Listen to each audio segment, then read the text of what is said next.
both of these players, only one of them can make it through. Yeah, and they're very familiar with each other too, so this should be very interesting. And Noroma, also another player that has joined the dark side alongside Geese. He is on the Steve Fox train. Yeah, Steve has gotten a lot more popular recently. It could be due to Knee picking him up, who knows, but wow, missed counter there, and what a round. Yeah, and you know, a lot of players are starting to see, you know, the compact nature of Steve, being able to control with his big hook, the back one, his down forward two, restricting motion and movement from a lot of the bigger swinging characters. It has so much to come into play, and you got to look, the way that Noroma is going to be approaching this matchup, it's all about how Chikurin adjusts. Yeah, another factor I think is that everyone loves to watch Steve. Steve is a really fun character. He's got a lot of interesting moves, and even at a high level, people love to watch Steve players win, so it's very exciting to watch. Second hit, the wall pressure. Yeah, he keeps there. Had to use the max mode. Again, trying to keep it that pressure, but right now he's in the red. Wow. And Steve can be very, very dangerous here, especially with the big counter hit.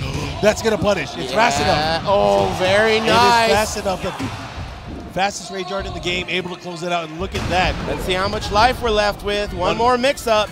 He's gonna chill. He's gonna wait for the opportunity. Oh, there it is. Noroma. Clocks back, goes for the big blow. It's not, man, it's looking pretty one-sided here. Yeah, this is impressive from Noroma. I think that as far as performance, Noroma would be the upset if he wins here, right? At least this year. Chikurin, especially internationally, has performed the best. He's won very strong. He's won, and he's just, this would be an upset. Oh. Wow. Changing it up here, starting to use standing 4 as well. It's almost like Chikurin can hear us. Yeah, he better not be listening or studying my notes. Hell no. All right, that's Noroma trying to make this comeback here. He's got the red stuff, access to 2 different rage drives. It's crazy. I mean, there's one.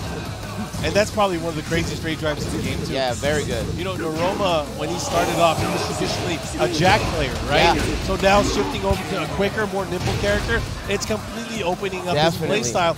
And maybe people aren't used to how Noroma moves because he couldn't move before. Right, yeah. He's able to display his advanced movement when he picks these normal characters. Yeah. With Jack, he's kind of stuck with his timing and defense and his spacing as far as backdashing. You know, and I'll say that, you know, for a lot of the characters that are kind of restricted movement-wise, whether it's, you know, Eddie Gordo, Panda, Kuma, and even Jack, you have to think there's a common trait from all those players, especially when they're at the top of their game. Their defense is immaculate. Yes, their defense and their spacing. And it's because they're forced to learn how to block. Right, they're forced to learn how to read certain situations. Most certainly. The backdashing, the timing on crouch and low parry. Oh, yeah. That really is what changes the matchup. Okay, here we go. Once again in the jungle. Round 1. Fight. All right, started off here in the follow-up, and let's see how this is going to play out. Again, he's starting to use the down forward too. And look at this running pressure here from Noroma. Oh, yes. Peekaboo stance. Already a factor here.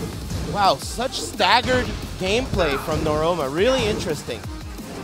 Oh, good duck. And that's the thing, I like how Chikurin is going for the momentum. He's going for the knockdowns as well. Other players would just go for the 1-1-2, but Chikurin chooses to go for a crouch there, getting clipped. Oh, and gets both hits there. And look at this. Here we go. Burns the meter. What's he going to do with it? That's probably one of the scariest mix-ups too, is when you block the knee into the max mode cancel, what is he going to do out of it? Yeah, when Geese doesn't have meter, his options on opening up the opponent are just so much more limited, and wow, that's going to kill. Wow. Nice work. Great stuff there. 14-frame rage drive. Able to capitalize. Of course, it is safe, and it creates a mix-up of his own. Okay, here's a punish. Gets the knockdown. Wake-ups. Oh, what a duck there. And it's so scary to duck against, you know, Geese's down forward one strings. That was awesome. Nice work. Coming in. The move choices. Sidestep. Okay. Oh, underneath that with the big launcher. We're going downtown. Nice skyscraper, of course, from Noroma. He's going to push to the other side. Chikurin. He breaks it. Chikurin might be on his last legs here. He's going to have doesn't use a no punish. It's one of those things sometimes you expect the unexpected, right? Noroma is on the cusp of sending Chikurin home. Yeah. Chikurin has some meter here. He's going to have some opportunities, but right now, Steve is just smothering him. Albatross into the mid. Oh, look at this. Okay, counter hit. And maybe that's what he needs. Maybe that's the big hits that he needs to get in the matchup. This is going to be big. Wall break. Oh, yes. Die. Going the other way. Remember, the ground throw pushes you to the other side of the stage.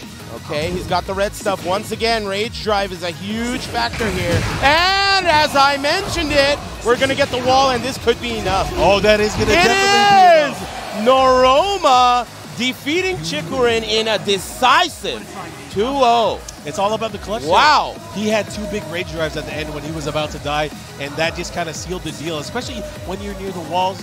And Chikurin just seemingly got counter hit through almost everything. Yeah, I mean, we were